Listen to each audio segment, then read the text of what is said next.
Freddy Guevara, el último orador inscrito soy yo. Espero que el diputado Pedro Carreño, con su habitual urbanidad, preste atención al debate. Bueno,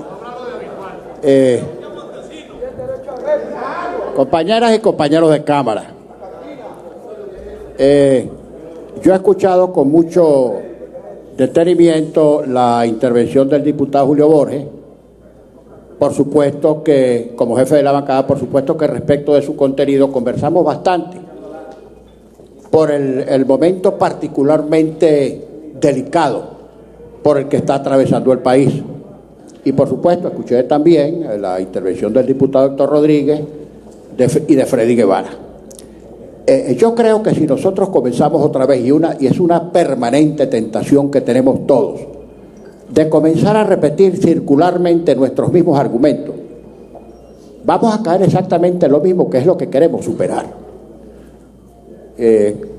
No se trata, por supuesto, de reproducir el eterno dilema del huevo y la gallina, qué cosa fue causa, qué cosa fue efecto. El problema es que en este momento, por las razones que todos conocemos, el gobierno tendrá la suya y la sostendrá. Nosotros desde la oposición diremos en lo que creemos y de lo que estamos convencidos, pero así no vamos a resolver absolutamente nada. Se ha iniciado un proceso de diálogo que no es la iniciativa de ningún sector del país, sino una solicitación, un requerimiento de la comunidad nacional, de la comunidad internacional, que está preocupada por el caso de Venezuela, porque aquí hay una crisis que no se puede negar, que es grave y es profunda y es económica y es social y es política. No voy a adentrarme en ninguna otra consideración para no caer en lo mismo de la argumentación circular. Tenemos una crisis y tenemos que resolverla. Y ese planteamiento, esa exigencia que está haciendo la comunidad internacional, porque Venezuela se ha convertido en caso y porque si aquí hay un estallido o un problema o sigue agravándose nuestro problema, ese problema se puede irradiar más allá de nuestra frontera y convertirse en un conflicto regional y cuidado si no mundial, requiere ser resuelta y atendida. Por eso la solicitación y el requerimiento de la comunidad internacional, encabezada nada más y nada menos que por el Vaticano, que si el Vaticano se ha movido a solicitar y a exigir que las partes en controversia, vale decir el gobierno y la oposición venezolana, deban sentarse en una mesa de diálogo para tratar de resolver pacíficamente los conflictos, pues hay que hacerlo. No podemos negarnos esa oportunidad. Más allá de los excesos y de los grupos radicales de parte y parte que no proponen nada viable para salir de esta crisis, sino que al parecer creen que la continuación del conflicto es lo que le da tema para su argumentación, todos pagamos un costo político por sentarnos en la mesa de diálogo. Y así tenemos que asumirlo. Ahí hay varios equipos, varios grupos, y hay que asumirlo con coraje y decirlo claramente.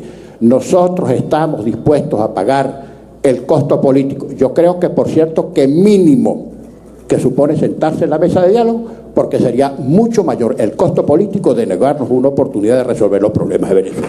Y así hay que asumirlo. Simplemente así hay que asumirlo. Bien. Por supuesto, y hay que decirlo también en lenguaje muy crudo, todo proceso de conversación supone recíprocas concesiones. Y para decirlo, transacciones, no en el sentido contractual de la palabra, transacciones, así es, porque si no hay transacciones, no va a haber acuerdo. Si tú le vas a exigir al sentarte a la mesa de diálogo a la otra parte que cumple exactamente con tu vademecum, con tu agenda, la otra parte no lo va a aceptar. Y per contra, si el gobierno nos planteara a nosotros una serie de exigencias que solamente son válidas para ellos, lo cual constituiría en no poca medida dejación de nuestros derechos constitucionales, nosotros tampoco lo vamos a aceptar y se trancaría el juego. O sea que acostumbrémonos a entender que un proceso de diálogo supone recíprocas concesiones y transacciones, dicho en el sentido político de la palabra. Por cierto que la definición del Código Civil es perfecta, aunque lo define para los contratos. La transacción es un contrato o un negocio por las cuales las partes, mediante recíprocas concesiones, ponen fin a un litigio pendiente o precaven un litigio eventual. Y de eso se trata. Poner fin a los problemas pendientes y precaver los litigios o los problemas eventuales. No voy a recomendarle moringa a nadie, ni siquiera a mi propia bancada.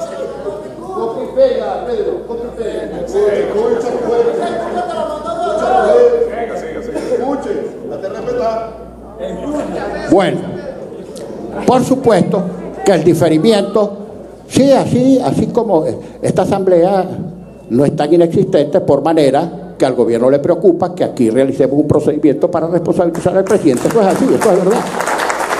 Por mucho que se diga que estamos en desacato, que no existimos, etcétera, etcétera, por supuesto, comprendemos y consideramos válido desde el punto de vista del gobierno esa argumentación, no pueden decir otra cosa. Pero la verdad es que al gobierno le preocuparía, más allá del propio país internacionalmente, un pronunciamiento de esta asamblea en el sentido de responsabilizar políticamente al presidente. Y es legítimo y comprensible que planteen el diferimiento mientras conversamos, como es perfectamente posible que nosotros pidamos señales, manifestaciones claras de, por ejemplo, comenzar a liberar presos y detenidos que consideramos políticos y que no tienen por qué estar presos ni detenidos ni privados de libertad desde nuestro punto de vista. Y ese proceso ha comenzado a darse. O sea, nosotros estamos aquí honrando la palabra empeñada en el sentido de comenzar a dar señales de parte y parte para ver si con ese diálogo llegamos a algo. Hasta aquí, para los que se oponen al diálogo, les quiero decir, hemos llegado hasta aquí sin dialogar, para que no se le eche la culpa a nadie, sobre todo a nosotros, o a ustedes desde el sector de sus radicales. Hemos llegado aquí sin diálogo. Ahora, si hemos llegado aquí sin diálogo, se supone que deberíamos buscar inteligentemente una posibilidad de salir de esta tranca y recurrir al diálogo. Que el diálogo no significa que nadie resigne a su propia posición. A lo mejor, Dios quiera que no, ojalá nuestra voluntad, la de parte y parte, sea lo suficientemente componedora o que nos sirva para resolver la situación. Pero si pasan unos pocos días, 10, 12 días, y no tenemos ningún resultado, pues tendremos que pararnos y cada cual seguirá activando sus propios mecanismos. Para los que creen que esto es una especie de capitulación sine die, que no se equivoquen, en medio de la guerra hay armisticio, a veces hay que hacer una tregua hasta para recoger los muertos y los heridos, y eso no debe acomplejarnos, y eso lo debemos asumir públicamente ante el país sin ningún tipo de complejo. Nosotros no podemos abordar un tema tan grueso como ese desde una posición de culpa y de temor y no decir exactamente lo que estamos pensando. Estamos pensando en buscar una solución pacífica al conflicto que tenemos en Venezuela, porque el conflicto existe y hasta ahora, con el choque y la confrontación, no hemos logrado resolver el conflicto. Así de simple. Ese es el dilema. Bueno, por supuesto que esto tiene un término, esto no es sine die, como antes dije. La mesa, me han informado, yo no asistí, que las primeras reuniones habían sido muy positivas, que privó un lenguaje de respeto y de armonía. Ojalá eso mejore y produzca resultados en el corto plazo con esas 4 mesas. Creo que se vuelve a reunir el próximo 11. El 12, el 13, ya tendremos que ver si las cosas que hemos propuesto y que tenemos que resolver de mutuo acuerdo van marchando o no. Yo creo que hay disposición de parte y parte que las cosas se destranquen. Y eso supone tratar todas las materias a las que ha hecho referencia el diputado Julio Borges. Porque esas materias que ha planteado el diputado Julio Borges, y también, por supuesto, el tema económico, el tema de la crisis alimentaria, etcétera, en los términos en que lo planteó el diputado Héctor Rodríguez, también tienen que ser resueltas, más allá de la diferencia gobierno-oposición.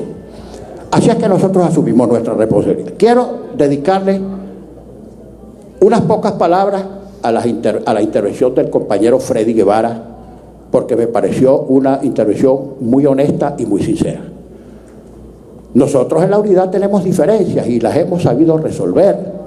Mientras aquí algunos se estaban frotando las manos creyendo que hoy iba a haber una especie de implosión de la mesa de la unidad de su fracción parlamentaria alrededor del tema, escuchamos la intervención de Freddy Guevara muy honesta y muy cabal y muy moderada, defendiendo los principios y la posición que ellos en este momento creen y que es absolutamente respetable.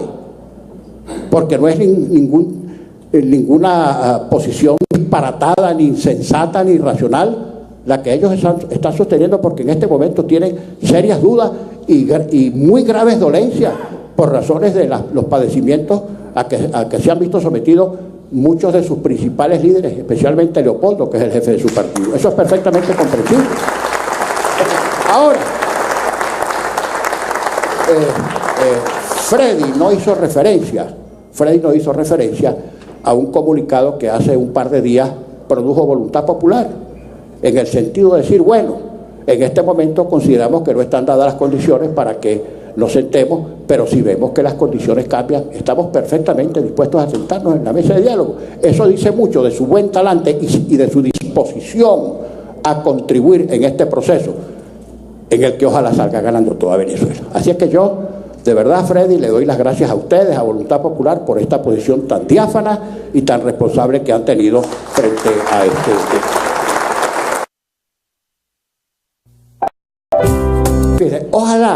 Ojalá que nosotros nos liberemos de los, y ni siquiera los critico, ojalá nos liberemos de los extremistas de parte y parte.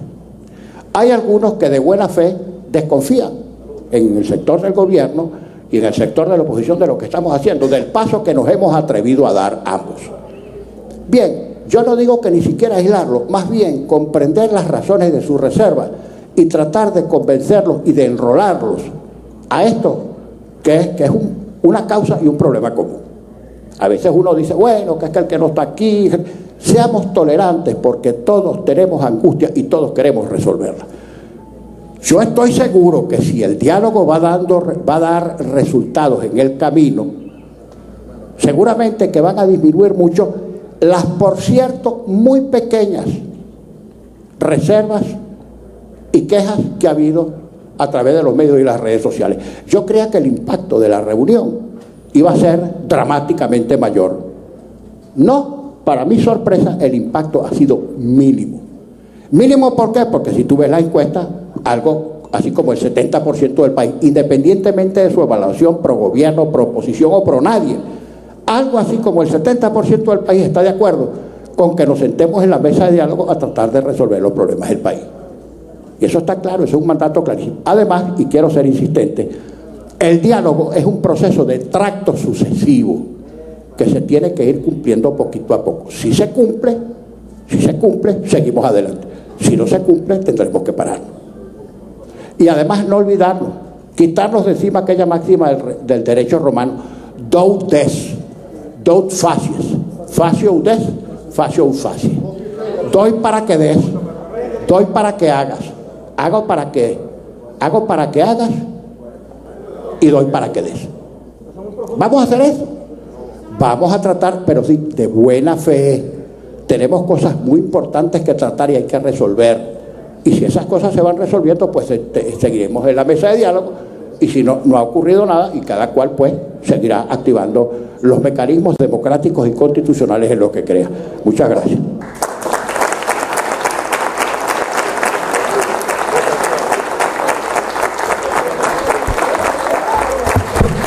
Compañeras, compañeros, vamos a pasar a votar la proposición de diferir